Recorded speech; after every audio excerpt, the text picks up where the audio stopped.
Excellent. Okay then, so what I thought I would do today for the 10 minutes, and Julie, if you could give me a nudge at 9 minutes, that would be much appreciated. I'm going to just talk about one aspect of the business. So let's just get to the next slide first of all. So that's the services that I pretty much provide. And, you know, as I spoke, I think on my first insight that I did, you know, I give an overview of occupational psychology and what we do. Now, I specialize in the area of well-being and resilience. And you see those services there, they all lend into that area of well-being, resilience in the working environment.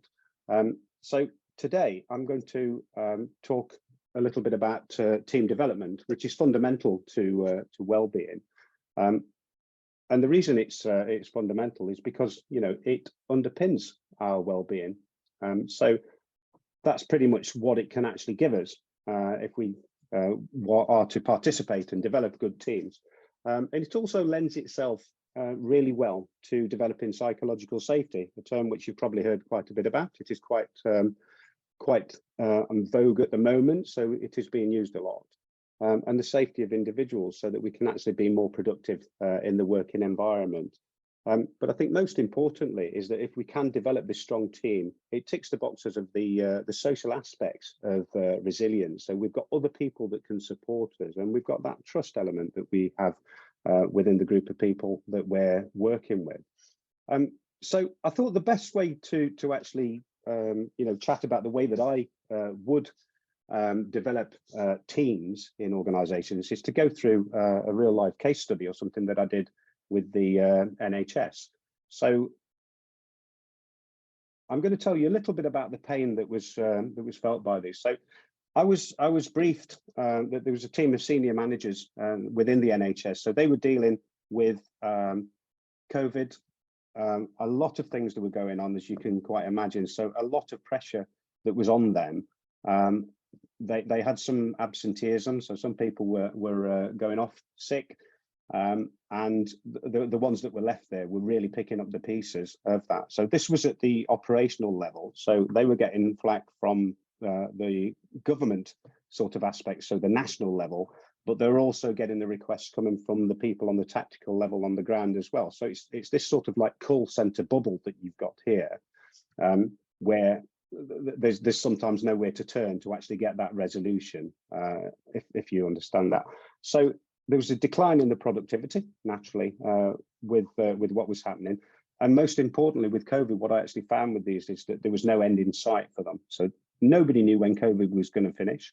There was no reinforcements coming along. There was no replacements. And it was just month after month, and it became year after year, that it was just ongoing. So people were getting very, very tired and leading towards burnout. So that was the pain that was identified at the beginning, and that's why I was parachuted in, if you like. So to actually capture this journey to success, and this is a process that I try to use with most of my clients. Sometimes they already feel that they know the solution, which is not ideal. You know, I like to be the psychologist, and then I'll help them to find the solution. But as you probably know, some organizations think that they already know what the solution is anyway. So this is the process I go for anyway, is gather that information from the client. So really digging deep, you know, in as we would for any consultancy cycle. And then once I've gathered the information, I would go away to the research base and I would research what is current to actually tie in with the resolutions to these solutions. You know, so what are the psychologists writing about? What's in the literature? And the databases that I use are accessible through the British Psychological Society. So we have Senate House Library, which is probably one of the largest collections of psychological research in the world. That can be accessed quite quickly by the psychologists, you know, and really get stuck in and gather that information and look for the best possible underpinning theories that could support in this in this situation. So plenty of research that happens.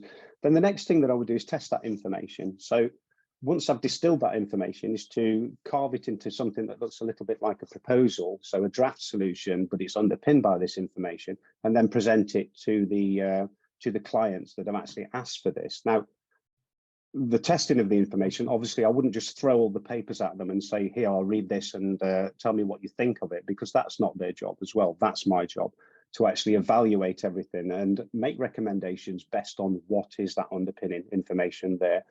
But put it into a language that they can understand so that they can agree the direction that we need to go in. That's vitally important to get that. But it's also vitally important for them to understand what I'm going to do without it being too much jargon and too much science. And then from there, once we've got the agreement, I can actually provide the solution and go forwards with this. Now, every good psychologist needs to evaluate, because how do we know if we've achieved what we wanted to achieve? So we've got to clearly establish what is it going to be like once the pain's taken away? How are we going to evaluate that? So that's vitally important at the end. Oops, there we go. So what I actually came out with this was something that I called bounce back work recovery. Okay, so this was a quick solution at the time to actually separate the work in the workforce from the working environment, to give them a chance to decompress and do like a reset, if you like. So it was to get them away from that environment and let them reset. So it was also to allow them to develop techniques that they could use when they're back in the workplace. And it also gave me the opportunity to identify individual needs of individuals as how I could help them as well. So there was quite a multifaceted capture for this one. But it also gave us the opportunity to look at how I was going to provide that ongoing support to increase their resilience as well, because I got to know them more. And what it looked like then is pretty much this. So 5 stages of it. So the onboarding, first of all, that is to make sure that the clients are suitable to actually participate in some sort of program. And what I mean by that is not just throwing a coaching program to them or anything like that. Is to make sure that they haven't got any mental health issues that might mean that they're not suitable to go forwards onto a program there. So what I actually used for that, to measure that, was the GMQ 12, so General Medical Questionnaire 12, which is able to measure whether someone has mild psychiatric issues. And if that shows up as a positive, or a red flag comes up on that one, then I could push them off to the correct clinical personnel for that, so they will get that clinical support and they wouldn't be engaging on this. The other measure that I used for the onboarding was the DAS, which is the Depression, Anxiety, Stress Scale.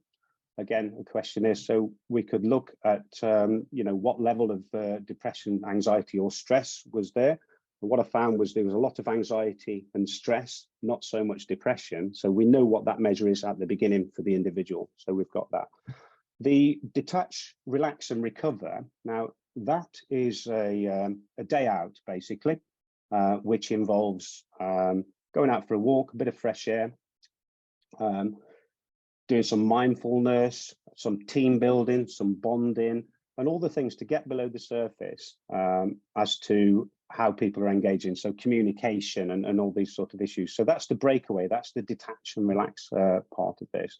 And for this particular case study, we went to Rosebery Topping, which is part of the Cleveland Way. And as you can see, it's quite a beautiful place. It's not a massively difficult walking route. Well, it can be, because the Cleveland Way is about 78 miles long in total. But for this one, yeah, sure, you can do a walk of a mile or two, and it's quite straightforward. But one of the incentives is having that at the bottom, which is where we did the debrief at the end of the day there. So that was the day out. Once we've done that, individuals are encouraged after that to formulate their own action plan. And then following on from that, we have 3 sessions. So the initial, interim, and final review. So the initial and interim are ongoing coaching support. So one-to-one support for the individuals, so that we can go through their action plan and encourage them and motivate them to keep going. Again, with the interim. And then for the final review, that's where I would get the candidates to retake the DAS, so we can look at how their stress and anxiety is reduced.